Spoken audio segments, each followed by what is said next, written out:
Well, boys, it happened.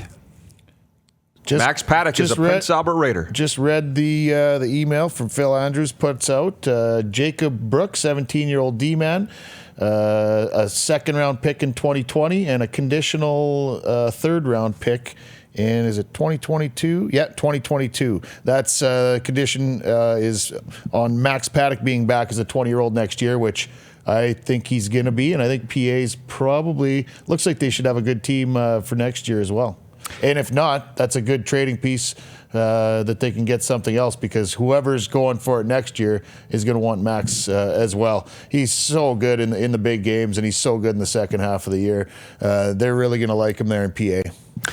John Paddock will be available at 1 p.m. outside the Pats dressing room at the Brent Center for the media.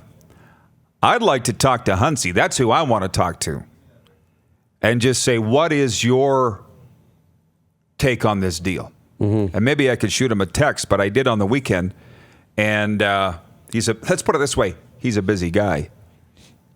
But are you acquiring him to be the number one guy? Are you acquiring him? Well, yeah. Well, they got Karki from Everett on the weekend. Mm-hmm. But Karki came in as he was a backup in Everett, playing behind Dustin Wolf, who's one of maybe the top goaltender in the Western Hockey League. I think so. Very, very good. But now you get a little bit of that battle too, and I think if you're going to make a run, and Prince Albert has the horses to go in the playoffs, you want to have that veteran backup too. Karki's a 19-year-old too, and he's that veteran. So now you got two guys who I think you feel really comfortable with. Not overly overpriced, didn't overpay. Well, so I think Curtis Hunt did a really nice job. He's used to playing behind a stud, so if Max is 1A and he's 1B, that's an option. Also, the deadline isn't quite over yet. Who knows? True. Maybe he's going somewhere else. Maybe he wasn't sure if the Max Paddock deal was going to get done, and maybe he jumped on that deal to get it done. And then maybe he's got in the back of his head that if he can get Max, that he's got another buyer for the other guy. So who knows? Maybe he'll stick with them both. Maybe he's got something else up his sleeve. It'll be interesting to see, because they haven't had the best season after Christmas here. They could be looking at another piece up front or on the back end as well. And then the other question people are asking is Winnipeg.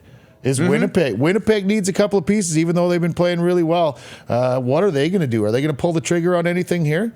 It says, Karki was he's now been reassigned. Yeah, so that just came down to as collateral from the trade. He's been reassigned. So, it's big news, big shuffle. And the only other thing I wanted to mention, because I've been digging around a little bit, somebody brought up in our feed that they heard Kirby Dach to Kelowna, a la the Leon Draisaitl. Same thing, not happening. It may. I mean, it's always can happen. His rights can be traded. The Blights still own his rights. But he's not coming back, you're saying? He's not coming back. No. I mean, he just joined the Chicago Blackhawks' #1 power play unit as recently as yesterday. He hasn't scored in a while, hasn't put up points in a while, but he's doing everything they want him to do. I don't think he's coming back. You watch the games, he's one of the best players, even when he's not putting up points. He's doing everything. He's playing well, he's paying attention to his defensive zone. A lot of the young guys do that. Jonathan Taves did that. Didn't put up big points the first couple of years because he's putting, and he's following in that guy's footsteps. That's who's one of the guys that are teaching him.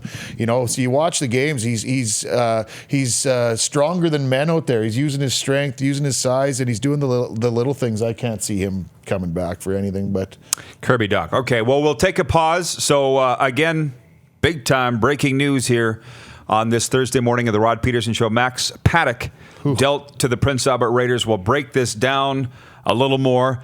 And we've got more breaking news as it pertains to a Saskatchewan pro team.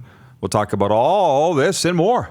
What a great time to be on the air. Wouldn't you say, Dupes? Oh, yeah, this is amazing. This is the best time slot to be on the air for sports in this province. We'll be right back. You're watching The Rod Pedersen Show, episode 152, out of the bunker, on Facebook Live, and listen live at rodpedersen.com. You're watching Rod Pedersen On Demand. For more of The Rod Pedersen Show, visit rodpedersen.com or follow Rod Pedersen on social media.